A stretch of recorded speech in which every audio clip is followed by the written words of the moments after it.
It was the summer of 2019. One of those warm California seasons when the air smelled of pine and ocean breeze. Daniel and Sophie had been looking forward to this trip for months. They were a young couple in their late 20s, both working busy, jobs in the city, and they wanted a break, somewhere far from traffic, screens, and noise.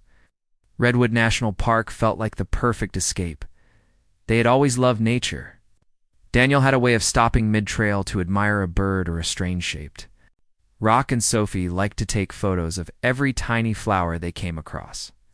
Friends often said they were a perfect match, both curious, adventurous, and always smiling. This trip was meant to be a weekend getaway, just the two of them. Hiking under some of the tallest trees on Earth, they arrived late Friday afternoon. Driving up in Daniel's old blue SUV, the sun was already low, and the redwoods stood like silent giants on both sides of the road. They checked into a small wooden lodge near the park entrance, greeted by a friendly older woman who ran the place with her husband. Sophie chatted with her while Daniel signed the logbook. "You two hiking tomorrow?" The woman asked warmly. "Yes." Sophie smiled. "We're planning the tall tree trail and maybe one of the unmarked paths if we have time." The woman's smile faded just a little. "Be careful. Some of those unmarked trails aren't maintained anymore. Easy to get lost out there." Daniel nodded politely, but both he and Sophie were confident. They were experienced hikers, always. Careful, and had a good GPS device with them. The next morning, they packed light backpacks, water, snacks, a map, a small first aid kit, and Sophie's camera. They left the lodge just after sunrise. Sophie wore her favorite blue hiking jacket. Daniel wore a faded baseball cap. The lodge owners watched them walk toward the trail with the easy steps of people who believed nothing could go wrong at first.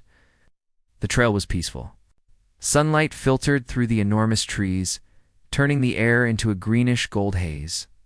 The ground was soft with fallen needles, and birdsong echoed above. They stopped often to take photos. Sophie of the scenery, Daniel of Sophie, around.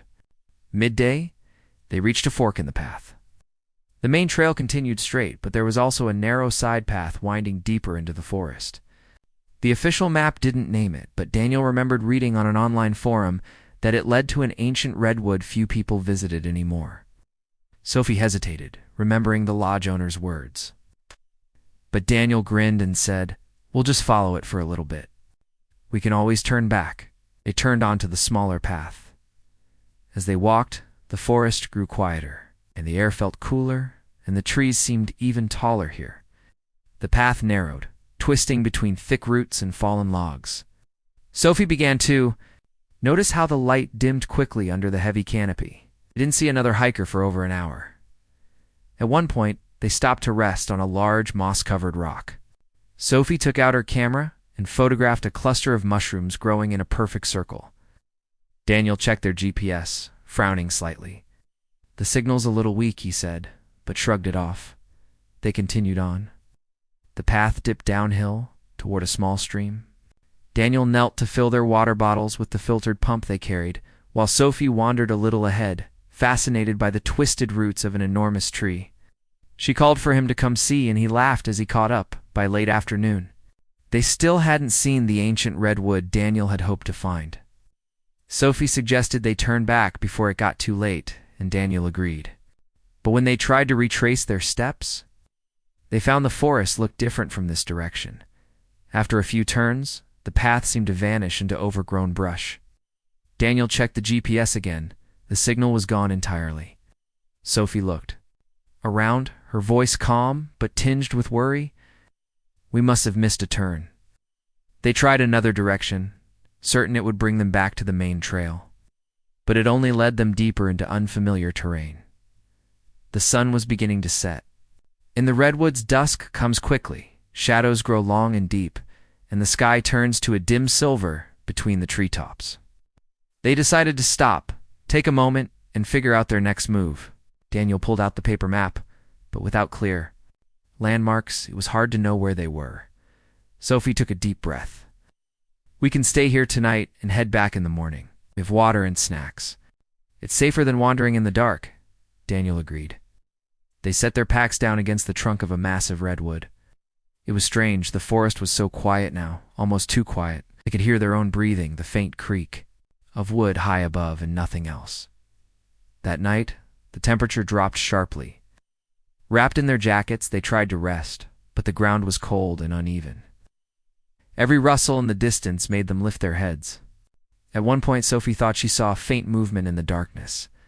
But when she shone her flashlight, there was nothing there, only the deep red bark of the trees and the endless blackness beyond.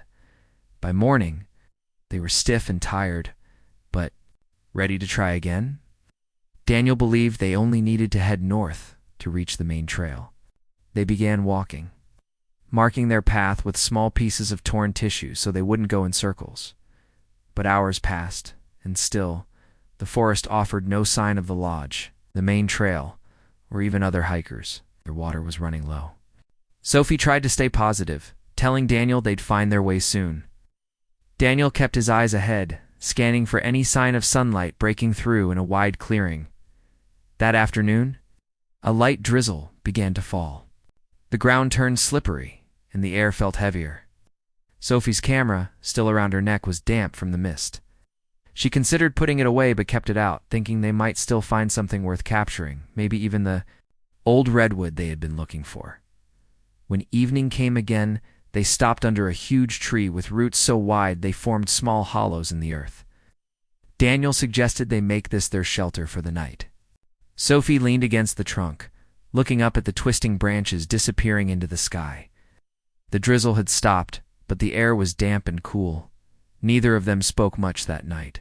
They both knew they were no longer just lost. They were in trouble. The park was vast, and without a signal, without the trail, they could be anywhere. The thought of rescue seemed far away. The next morning, the forest was wrapped in a thin fog. Their footsteps were muffled as they walked. Sophie kept glancing behind them, half expecting to see someone or something following, though. She never did. Daniel's voice was quieter now when he spoke. Somewhere deep in the forest, far from the main trail, their footprints faded into the damp soil. The sound of their voices was swallowed by the trees. By the time the lodge owner realized they hadn't returned and called the park rangers, Daniel and Sophie had already been gone for more than 24 hours. Search teams were quickly organized. Helicopters scanned the treetops, and trained dogs followed scents along the main trail. But the forest was too vast, too dense. In the days that followed, the search grew larger. Friends and family drove in from the city, joining volunteers.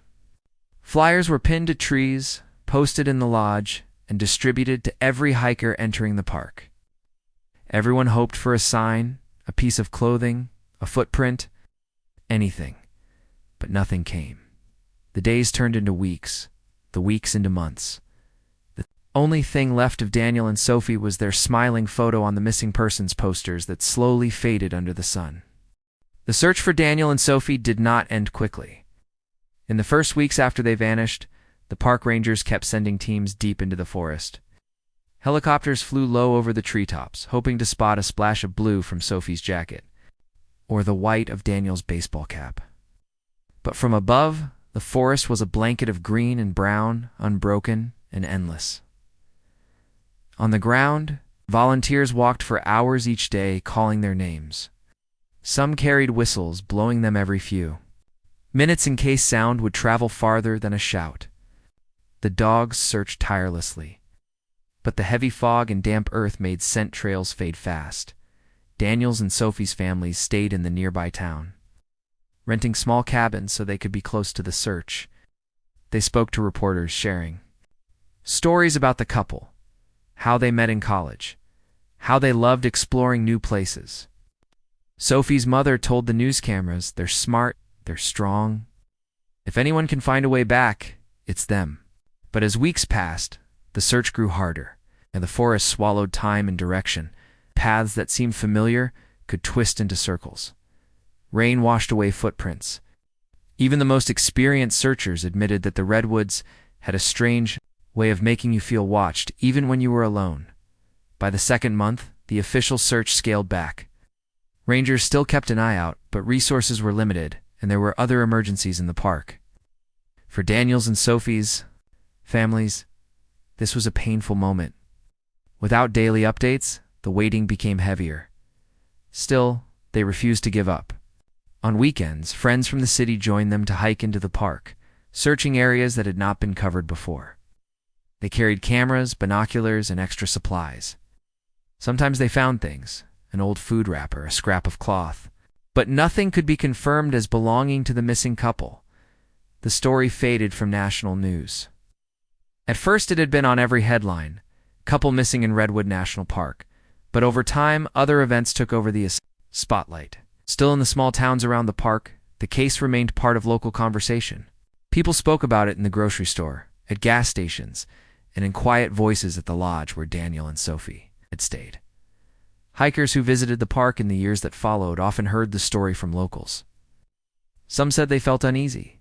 On certain trails, especially when the fog rolled in, few claimed they had seen strange shapes between the trees or heard faint voices when no one was there. Most dismissed these as tricks of the mind. After all, the forest was vast, and the mind could play strange games in such silence.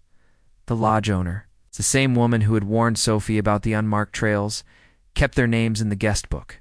Sometimes she would turn to that page and run her hand over the faded ink, remembering their smiles. Her husband repaired the small wooden bench outside the lodge every year, saying quietly, they sat there before they left, "It should stay nice." For years past, seasons came and went. The park saw storms, sunny summers, and cold winters. New hikers explored old trails, and the forest continued its slow, steady life, as if nothing had happened. Then, in early 2023, something unusual appeared online. A YouTube hiker, known for exploring remote parts of national parks, posted a video titled, "Creepiest Thing I've Seen in the Redwoods." The footage was shaky, but caught attention quickly. It showed a narrow, overgrown path leading to a massive redwood tree unlike the others around it. At the base of the tree, there was something strange, a pale orange fungus covering the roots in thick, uneven patches. The hiker's voice in the video was uneasy. "I've never seen this type of growth before," he said, zooming in. "It looks almost like veins." He didn't touch it, saying it gave him a bad feeling. In the comments section, people guessed it was a rare species or even an art installation. But a few viewers brought up the missing couple. One wrote, "What if this is near where Daniel and Sophie disappeared?" The theory spread quickly among those who still remembered the case. Some people thought it was just an internet rumor, but others wondered if the strange growth could mark something hidden. Emma, an experienced hiker in her 30s, was one of those who saw the video and couldn't stop thinking about it. She had grown up near the Redwoods and had always been fascinated by the stories of lost hikers. Her friend Luis, another seasoned hiker, agreed that it might be worth checking out. They didn't believe they would find the couple after all these years, but they were curious about the unusual fungus. They planned the trip carefully, bringing GPS devices, marked maps, plenty of food and water, and even a drone for aerial views. The section of the forest shown in the YouTube video didn't match any well-known trail, so they knew it would be a challenge. On a cool morning in late spring, they set out. Following a combination of old ranger maps and the hints from the video, the forest was damp from a recent rain, and the air carried the sharp scent of wet earth. Shafts of sunlight broke through the tall canopy in patches, but much of the trail was in shadow. Hours passed. They crossed streams, ducked under fallen logs, and pushed through thick ferns. At one point, Luis checked the GPS and said, "We're getting close. Less than half a mile." Air. As they moved deeper, the air seemed to grow stiller. The usual forest sounds, birds rustling leaves, faded. They reached a point where the trail all but vanished, placed by uneven ground and scattered roots. Then they saw it. The redwood in the distance was enormous, its trunk wider than either of them had seen before. The bark was darker than the surrounding trees, and its roots twisted outward like giant wooden arms. Covering those roots was the pale orange fungus from the video. In person, it looked even stranger. The patches were thick, with ridged lines running through them, almost like they were spreading from a center point. Emma and Luis approached slowly. The smell hit them first. Earthy, but mixed with something metallic. Not overpowering, but enough to make them glance at each other. They noticed bits of torn fabric tangled between the roots. The colors were faded, but one piece seemed to have once been blue. Emma crouched to look closer, careful not to touch. "The fungus," Louise said quietly. "That's not just random cloth. It looks like a jacket piece." They both knew what it could mean.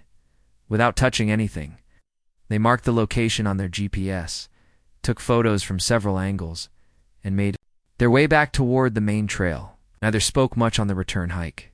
The forest felt heavier somehow, as if it knew they had seen something they were not supposed to see when they reached the ranger station.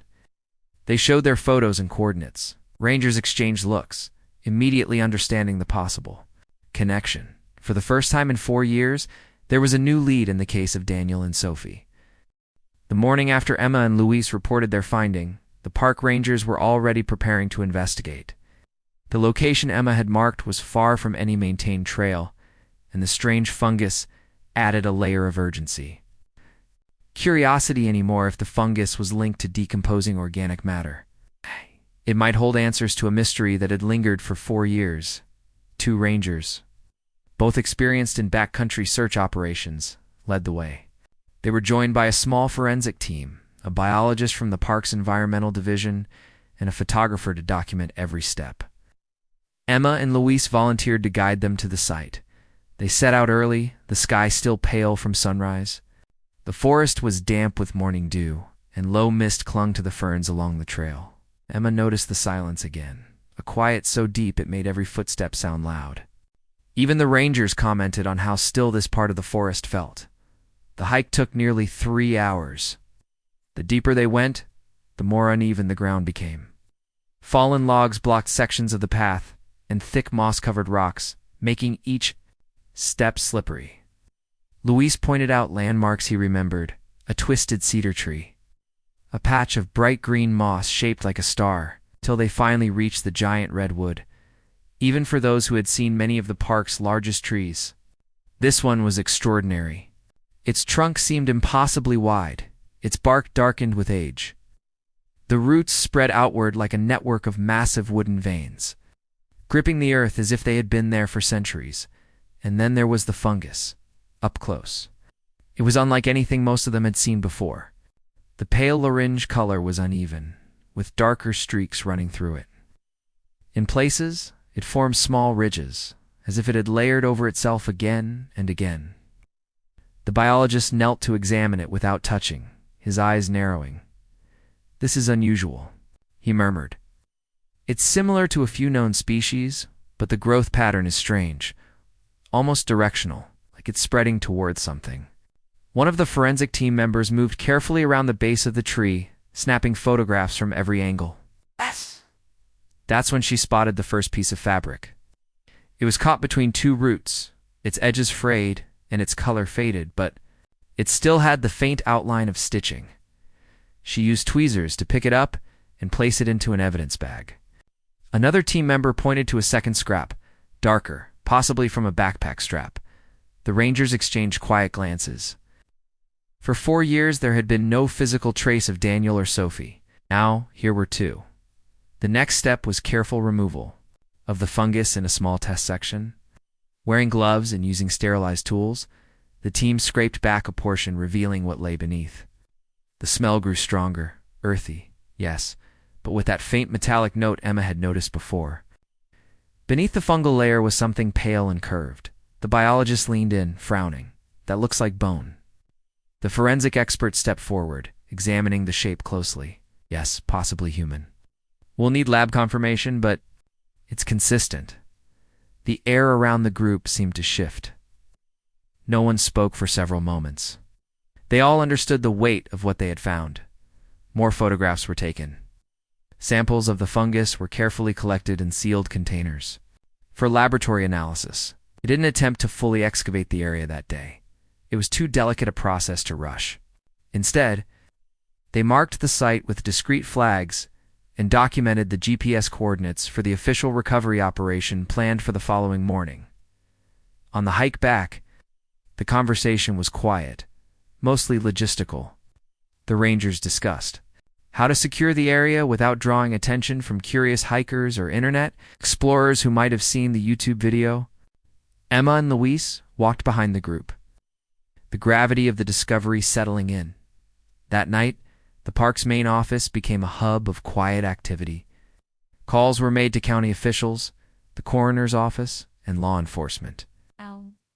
The families of Daniel and Sophie were notified there had been a development in the case, though details were kept limited until confirmation the next day. A larger team returned to the site with proper excavation tools. This time, the approach was methodical. Every scrap of fungus removed was placed into a container for study. As more of the root base was revealed, more fragments emerged, bits of fabric, metal, from what might have been a water bottle, and eventually, larger bone sections. The biologist explained something remarkable. The fungus seemed to have formed a protective layer over the remains, almost sealing them into the base of the tree. Over the years, the redwood's roots had grown slightly around the objects, creating a natural enclosure. By mid-afternoon, the remains were carefully recovered. They were transported to the county lab for identification. DNA testing would confirm whether they belonged to Daniel and Sophie.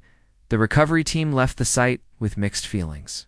There was relief at finally finding something after so many years, but also a heavy sadness. It was clear now that Daniel and Sophie had not simply walked out of the forest. The forest had kept them. Within a week, the DNA results came back. Remains matched both missing hikers. The news was delivered privately to the families first, before the public announcement.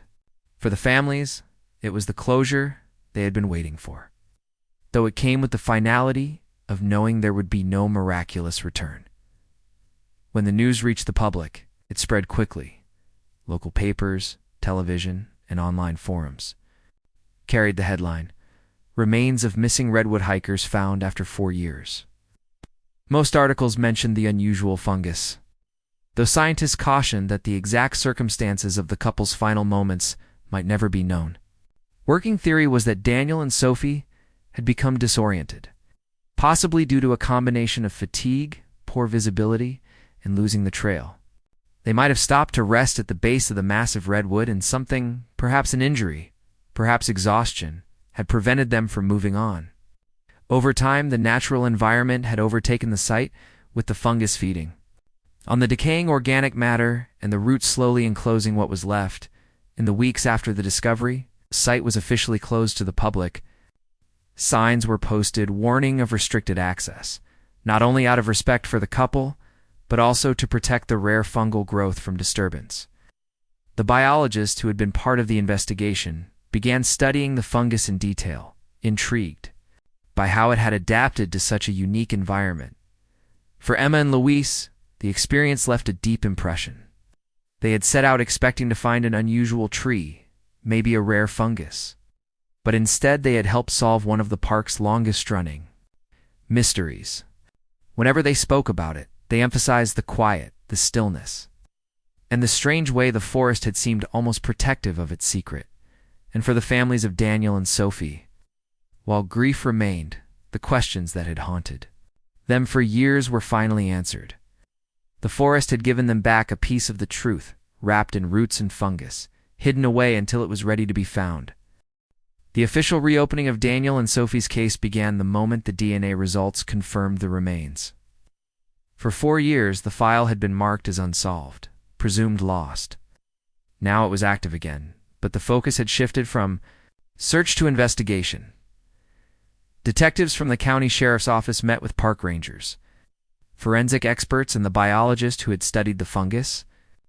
The first step was to piece together a timeline, not just of the couple's last known movements, but of everything that had happened in the area since they vanished.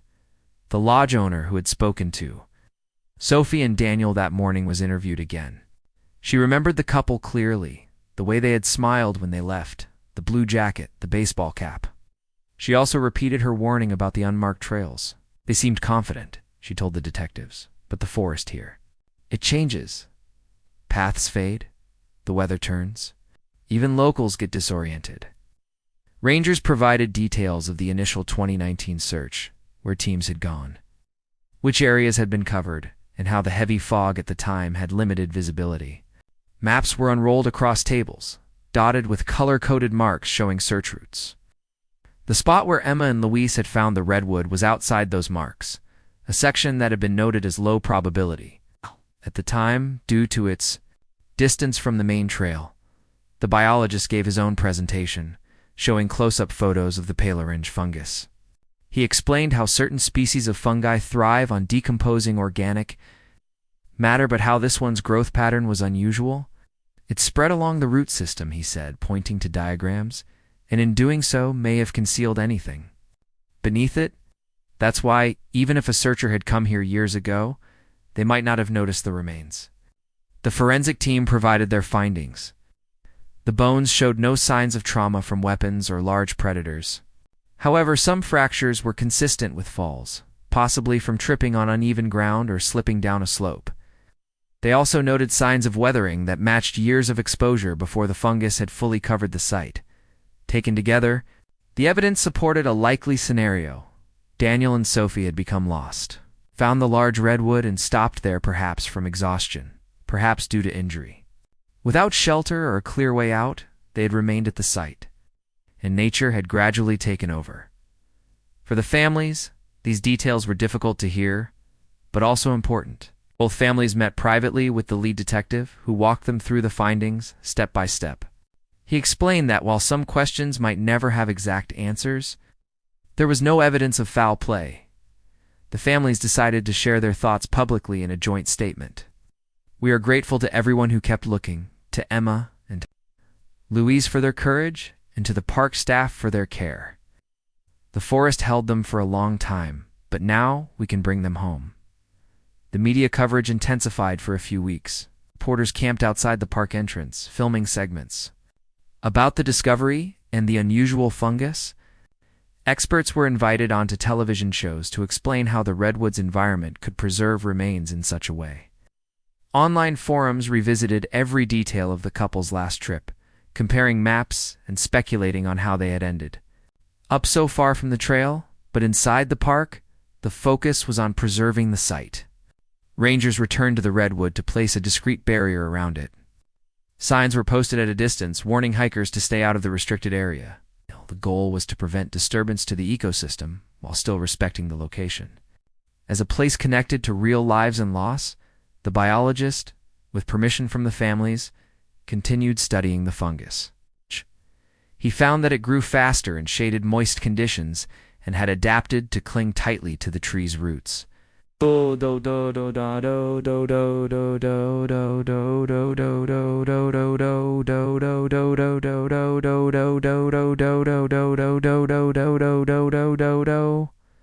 as a way forward, is it accuted? It's a podo, it's a build, it's a podo, it's a podo, it's a podo, it's a podo, it's a podo, it's a podo. I'll be above. Paper he later published described it as a rare example of a fungus and tree forming a protective network over organic remains. Though scientific in tone, he never forgot that the remains had once been to people, loved by many. For Emma and Luis, the weeks after the discovery were strange. Friends and strangers alike called them heroes, though both were quick to say they had simply followed their curiosity. Still, they were invited to speak at a small gathering organized by the park to honor Daniel and Sophie. It was held at a scenic overlook near the lodge, where the redwoods stretched endlessly into the horizon at the gathering. The families shared stories how Daniel loved playing guitar in the evenings, how Sophie could make friends with anyone. She met on a trail. A lodge owner stood quietly at the back, her hands clasped, listening with misty eyes. Afterward, some attendees walked a short distance into the forest for a moment of silence. They didn't go near the actual site, but they stood among the trees, the air cool and still. Thinking about how vast and mysterious the redwoods could be, the park's superintendent issued a statement, urging visitors to prepare properly for backcountry hikes, carrying detailed maps, extra supplies, and devices that could work even in poor signal areas. "Nature is beautiful," she said, "but it's also powerful. We must respect both." Months passed, and the story began to fade from headlines again. The families took Daniel and Sophie's remains home, holding private ceremonies. In their towns, friends gathered to remember the couple, not as the lost hikers, but as the warm, adventurous people they had been. Back in the park, the giant redwood stood unchanged, its roots still wrapped in the pale orange fungus. Though closed to the public, it became a quiet point of reflection for the rangers and scientists who visited for research. And deep in the forest, away from the trails and the noise of the outside world, the air remained still, the same stillness that had watched over Daniel and Sophie for 4 silent years. Spring turned to summer again, and the park grew busy with visitors who came to see the tall trees and quiet trails. News vans were gone. Headline talk had faded. What remained were people who cared, the families, the rangers, the scientists, and hikers who had followed the story and felt something change inside them because of it. A small memorial service was held on a mild afternoon in June on a ridge above the valley. The sky was clear. The ocean breeze drifted in, soft and steady, and the redwoods stood like a circle of patient listeners. The families chose this spot because it felt open and kind. They didn't want a crowd, only a simple moment that spoke. For itself, close friends came. The lodge owners came. Few rangers stood at a respectful distance. Emma and Luis were there too, quiet in the back, hands folded. No speeches were planned. People were invited to share a memory if they wished. Someone remembered the way Daniel would strum a guitar at picnics. Someone else spoke about how Sophie made every hike feel like a new story. The lodge owner said she still kept the bench clean by the doorway because they sat there before the morning light, and that felt important. A ranger read a short poem about the forest, about people who arrive with open hearts and leave something of themselves in the trees. When the service ended, there was a basket of small, smooth stones on a wooden table. Each person took one and placed it at the base of a young redwood near the overlook. The stones made a quiet ring around the sapling. Not a grave, not a marker, just a gentle sign that said, "We remember." The family said they did not want plaques or signs in the deep forest. They preferred the living symbol of a tree that would grow and reach for light. In the months that followed, the park made steady changes. Some were simple. New signs appeared at trailheads with clearer maps and warnings about unmarked paths. A small shelter near the main ranger station offered loaner gear, extra water, reflective tape, emergency blankets, and a few satellite beacons that hikers could borrow in return. Park volunteers organized Read the Forest workshops on weekends, teaching people how to navigate without a phone signal, how to notice the slope of land, the direction of streams, and the way ferns and moss can point to moisture and shade. Visitors liked these classes. They left feeling more prepared and also more respectful. The rangers also created a quiet protocol for unusual reports. If someone filmed a strange natural growth or found scattered fabric in a remote area, a small team would check it within a day or two. The idea was not to chase rumors, but to act early when something felt out of place. They did this without drama, no big announcements, just steady care. The biologists kept studying the fungus with a small group of colleagues. Did not rush to give it a new name. They tried to understand what the growth needed, how it spread, and what role the roots played in guiding it. The results were shared in science journals, written with careful words that respected the people at the center of the story.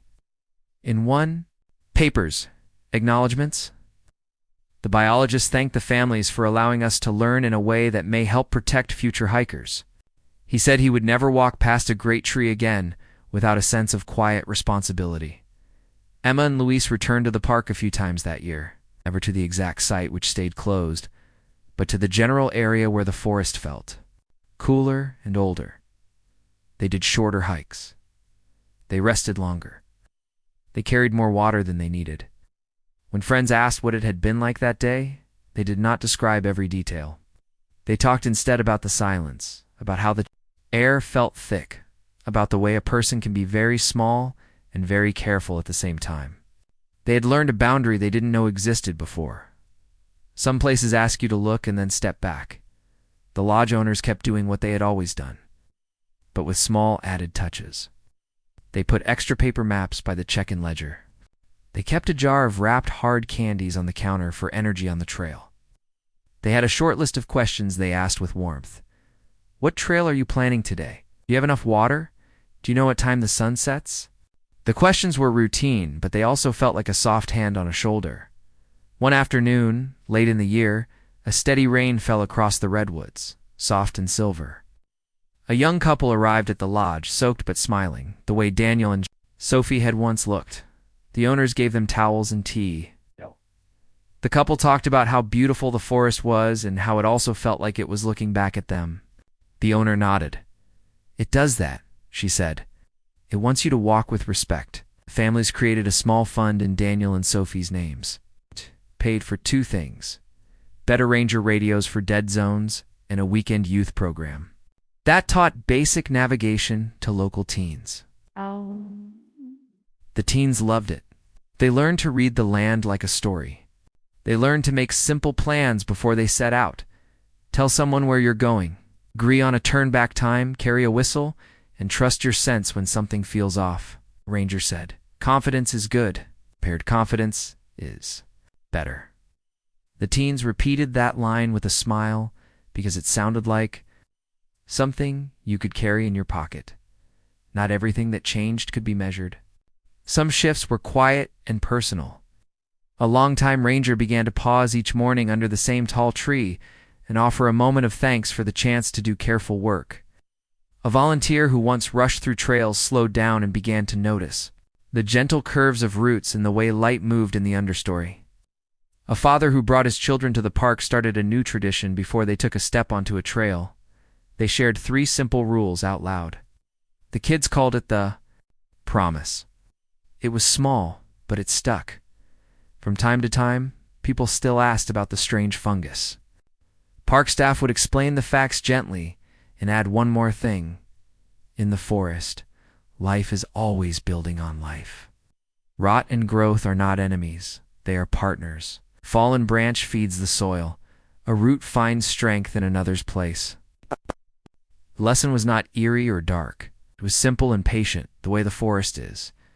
The trees were not cruel, were steady. In winter, when the days were short and the air held a clean bite, the sapling at the memorial ridge stood a little taller. The ring of stones at its base stayed neat, and every now and then, someone added a small pinnacone or a single leaf. The families came when they could. They did not always bring flowers. Sometimes they brought stories, a new job, a new guitar song, a photo from a hike in a different park. They spoke as if updating to friends who had stepped out of view, but could still hear.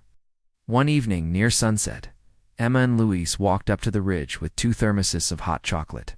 They sat on a low log and watched the light change. The trees seemed to hold that amber glow that makes everything feel calm. They didn't say much. Luis finally spoke. Do you think we'll ever stop thinking about it? No, but I don't want to. It keeps me careful. It keeps me kind. They clinked their thermoses lightly and let the quiet do the rest. In the town nearby, a small bookstore placed a display at the front with field guides and paper maps. A handwritten sign said, "Know where you are. Come back safely." The owner noticed that visitors lingered by that table longer than they used to. They asked questions. They took notes. The store started hosting short talks on Saturday mornings. How to plan a day hike, reading weather in the woods, what to do when you lose the trail. The room filled up each time and people walked out with more than just books. They carried a mindset. Years later, new visitors would pass through the park without knowing the full story. That was okay. They would see the tall trees breathe, the cool air, and step gently. They would read the clear signs and follow the marked paths. They would stop to listen, not because the forest demanded it, but because it invited them. Those who did know the story would feel a quiet thread beneath their feet, a reminder that the land remembers in its own way. On a spring morning, when the fog lay low and the ferns were bright with dew, a ranger paused by the overlook and looked out across the crowns of the redwoods. She thought of the people who had come and gone, the ones who had loved this place and the ones who had learned from it. She thought of Daniel and Sophie and the many hands that had carried their memory. With care, she adjusted her pack, touched the small radio that now worked a little better in the deep woods, and smiled. The work would never be finished. That was not a burden. It was a promise. The forest went on, strong and quiet. It held stories without shouting. It offered paths and asked for respect. And in the steady rhythm of its days, fog, sun, rain, stars, it gave something back to everyone who walked there with open eyes, a sense of scale, a sense of peace, and a clear, gentle voice inside that said, "You belong to the world, and the world belongs to you. Take care and return safely."